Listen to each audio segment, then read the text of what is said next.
श्री कृष्णाय नमः। श्रीमद् आचार्य चरण कमलेभ्यो नमः। श्री महाप्रभु जी की निज वार्ता प्रसंग 4। विद्यानगर में कृष्णदेव राजा था। वहाँ श्री आचार्य जी महाप्रभु के मामा विद्याभूषण जी रहते थे। आप वहाँ पधारे। मामा देखकर बहुत प्रसन्न हुए, बहुत आदर सम्मान किया और कहा, उठो भोजन करो। तब श्री आचार्य जी ने श्रीमुख से कहा, मैं तो कहीं भोजन नहीं करता हूँ, अपने हाथ से लेकर लेता हूँ। यह सुनकर मामा को क्रोध आया तथा बहुत बुरा लगा। हमारे घर भोजन नहीं करते हो तो देखते हैं राजा से कैसे मिलोगे। राजा के दानाध्यक्ष तो हम हैं, देना दिलाना तो हमारे हाथ में है। यह सुनकर आपने कहा, हमारे तो कुछ चाहिए नहीं। ऐसा कहकर आप कुछ भी नहीं बोले। क्यों? आप तो ईश्वर हैं। आपकी बराबरी के हों तो उससे बोलें। आपने वहाँ अपने हाथ से भोजन किया। वहाँ उनके घर सायंकाल ब्राह्मण आए, उनसे बातें करने लगे। वे कहने लगे, कल मायावादी जीतेंगे।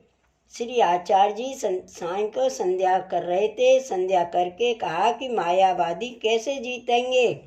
तब उन ब्राह्मणों ने कहा, उनकी युक्ति बड़ी है, इसके पीछे रात्रि को आप पौड़ गए। इतने में अर्धरात्रि के समय श्री गोवर्धन नाथ जी पधारे। उस समय श्री आचार्य जी तो निद्रा में थे। श्री गोवर्धन नाथ जी ने श्री आचार्य जी के केशों को दबाया, तब आप तत्काल जग गए। देखते हैं तो श्रीनाथ जी खड़े हैं।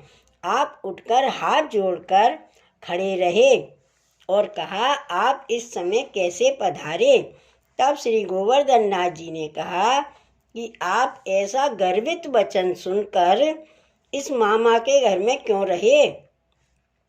मैं तो तुम्हारे पीछे पीछे डोल रहा हूँ, एक क्षण भी छोड़ता नहीं हूँ। यह मामा तुमको राजा से क्या मिलाएगा।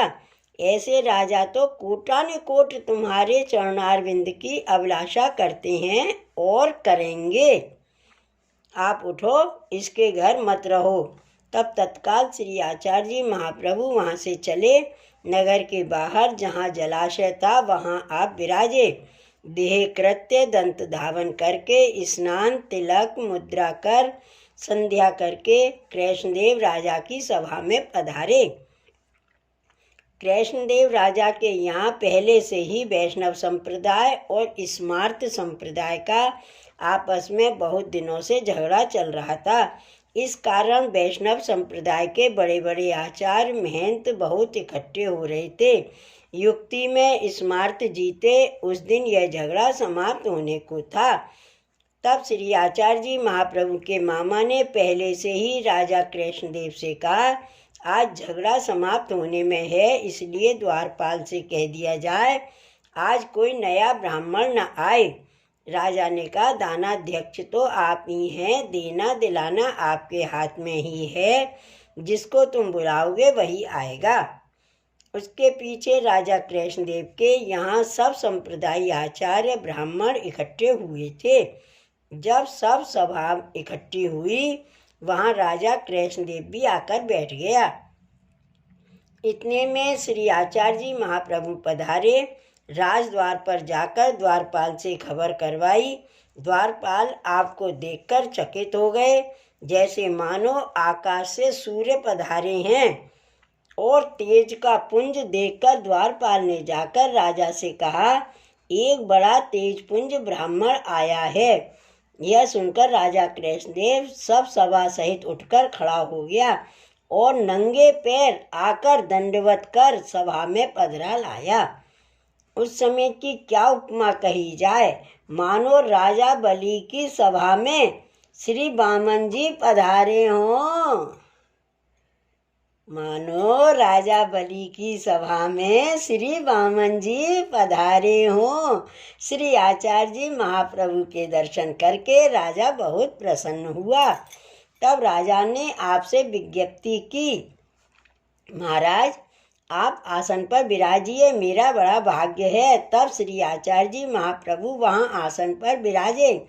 आपने राजा कृष्णदेव से पूछा, आपकी सभा में झगड़ा क्या है? तब राजा ने विनती की, महाराज वैष्णव संप्रदाय और मायावादी का आपस में झगड़ा है। वैष्णव संप्रदाय वाले निरुत्तर हो गए। मायावादी की युक्ति बड़ी है। यह सुनकर श्री आचार्य जी ने कहा, ऐसा कौन है जो वैष्णव संप्रदाय को जीतेगा? वैष्णव संप्रदाय तो हमारा है, इसलिए हमसे चर्चा करो। वे कौन हैं ऐसे जीतने वाले? यह सुनकर वैष्णव संप्रदाय के आचार्य महंत बहुत प्रसन्न हुए। तब राजा कृष्णदेव ने उन मायावादी से कहा, आओ, तुम्हारे चर्चा करनी हो वह करो। उसमें बड़े बड़े पंडित थे। वे श्री आचार्य जी महाप्रभु से चर्चा करने लगे। तब आपने आज्ञा की, तुम सभी में जो बहुत पढ़े लिखे हो, 4 व्यक्ति बड़े हो, उन 4 जनों के जीतने पर सभी की जीत तथा 4 जने के हारने पर सभी हारें। यह सुनकर मायावादियों ने 4 मुखिया नियुक्त किए। उन मायावादियों ने विज्ञानंद गिरी नाम का महापंडित था, उससे श्री आचार्य जी बाद प्रश्न, ब्रह्म कर्म इत्यादि प्रश्न पूछने लगे। इस प्रकार यह वाद उनसे 27 दिन तक चला। आप तो साक्षात ईश्वर हैं। 4 वेद, 18 पुराण, 6 शास्त्र जिनके कंठाग्र हैं, इसलिए उनकी क्या सामर्थ्य? वे मायावादी तत्काल निरुत्तर हो गए।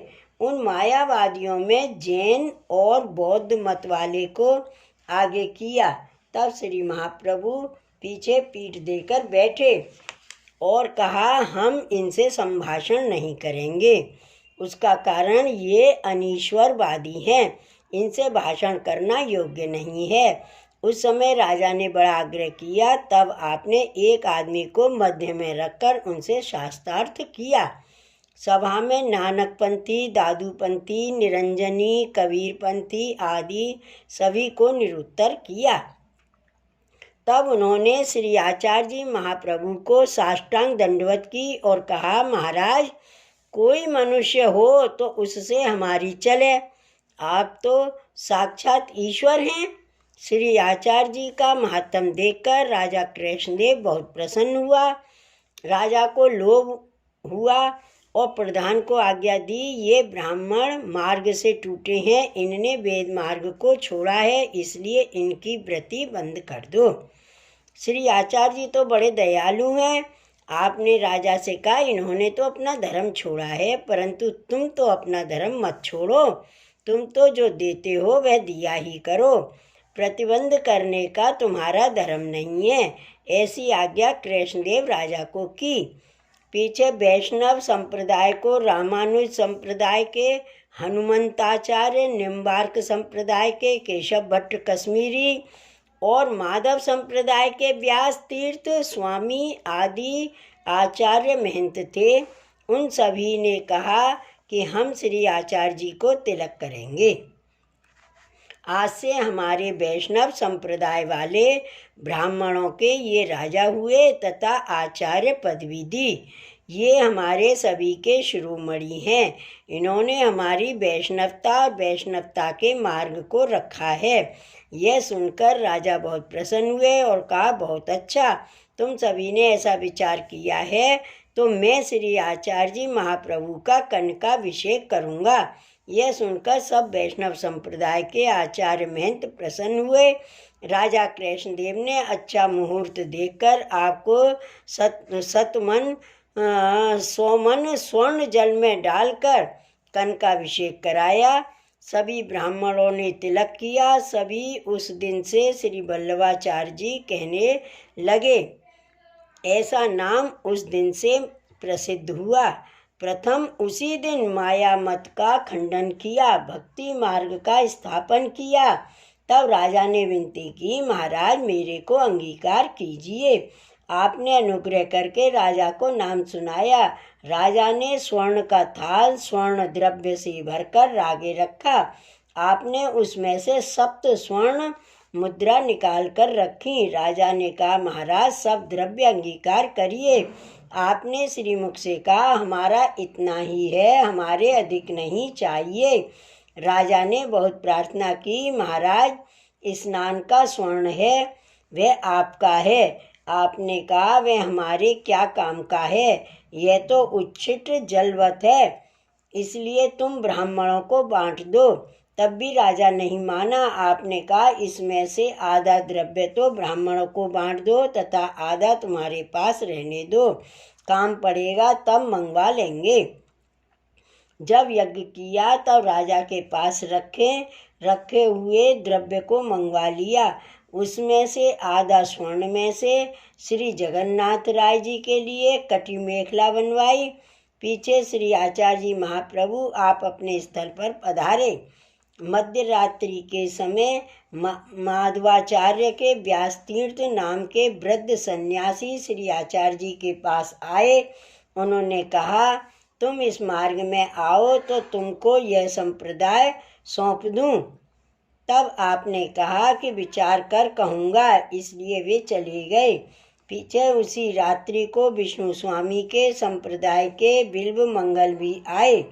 उन्होंने श्री आचार्य जी को विष्णु स्वामी का पत्र दिया और विष्णु स्वामी के मार्ग की सब वार्ता कही। माधवाचार्य तुम्हारे पास आए थे, उनको आपने कहा विचार कर कहूँगा। कहा, आपने बिल्व मंगल से कहा, उनसे मैं क्या कहूँ, वे अपना मार्ग नहीं जानते हैं, अपना स्वरूप नहीं जानते। मायावाद का खंडन हुआ तब भी उनको ज्ञान नहीं हुआ, इसलिए मैं उनसे क्या कहूँ।